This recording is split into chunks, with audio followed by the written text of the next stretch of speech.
Hey guys, my name is Ryan. And my name is Muska. And welcome to Overwatch Central. So we haven't really had the opportunity to speak much about the actual hero nitty gritty just yet.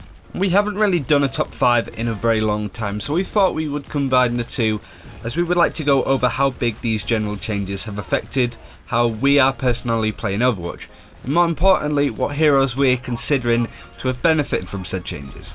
We've said that Junkrat and Soldier are performing so much better than before, but never really covered why. These are, in our opinion, the top 5 hero and balancing changes in Overwatch from this recent patch. Coming in at 5th place, we have the muzzle flash reduction on several weapons. It's well known that Overwatch is a very bright game with colorful characters and abilities. Right from the start, when the game started to be streamed on Twitch, viewers noticed how bright some of the light effects in the game could get, including the muzzle flashes. Soldier 76, for example, had a bright blue muzzle flash that turned my room into a nightclub every time I played him. So reducing the muzzle flashes have really helped with making the experience more enjoyable. There are still some other lighting effects in Overwatch that could be tuned down a little bit, but this is a great start that is much appreciated when playing for several hours in a row. Number 4 is that ultimates now charge slowly over time. Overwatch prides itself on its unique ultimates and the ability to change the outcome of a match with a single button. Now, instead of having to charge these abilities up manually by dealing or taking damage, the ultimates now generate slowly over time, in a similar style to D.Va outside of her mech. This is a big change to Symmetra in particular. It was easy to find yourself in a situation where you were defending as Symmetra, you'd set up all your sentries, and you just had to get involved in fights to be able to charge up your ultimate. Now she can sit back and not risk herself to get killed in dangerous situations. Of course it helps because the more damage you deal, the more it charges up, but that's a risk-reward system in a nutshell. This also helps with heroes that you may not actually be very good at. For example, I'm not a great McCree, but knowing that my ultimate will charge up over time regardless of whether I actually hit or kill anything is a good thing for both myself and my team, because Lord knows that I will have a better aim than I do.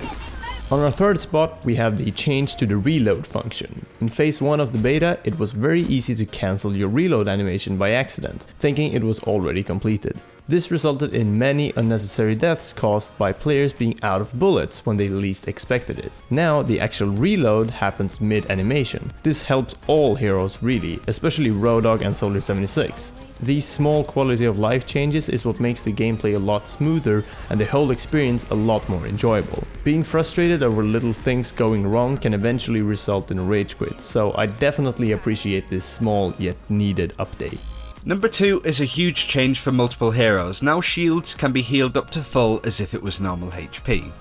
For those that are unsure, shields are the blue HP slots in the bottom left of your HP pool, and unlike normal HP and armor, it regenerates over time after being out of combat for a few seconds.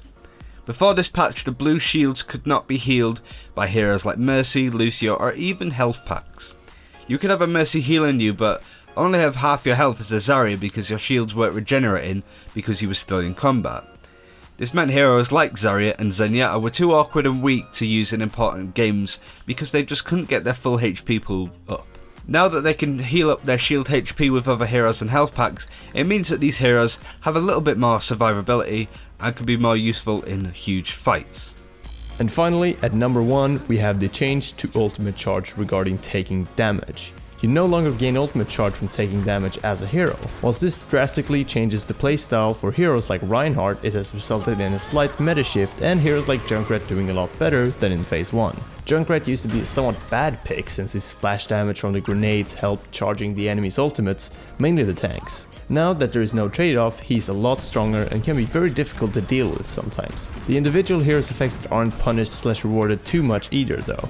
And overall, it really just feels like the gameplay has become a lot more interesting, with tanks being a lot more aggressive and ultimates being thrown out a lot more from some heroes than others. And that's it for this video. Thank you very much for watching Overwatch Central. We should hopefully have some highlights of the Overwatch All-Stars tournament we set up last night. Thank you very much for watching if you did. We understand you Europeans that it was pretty late on. It went pretty well. We had a couple of hiccups now and again, but that's to be expected. We've just got to improve and make sure that the next tournament we ever do is a lot bigger and better. But thank you very much for watching. Subscribe for more Overwatch content, like this video if you want to see more videos like this, and until next time, take care and we will see you then.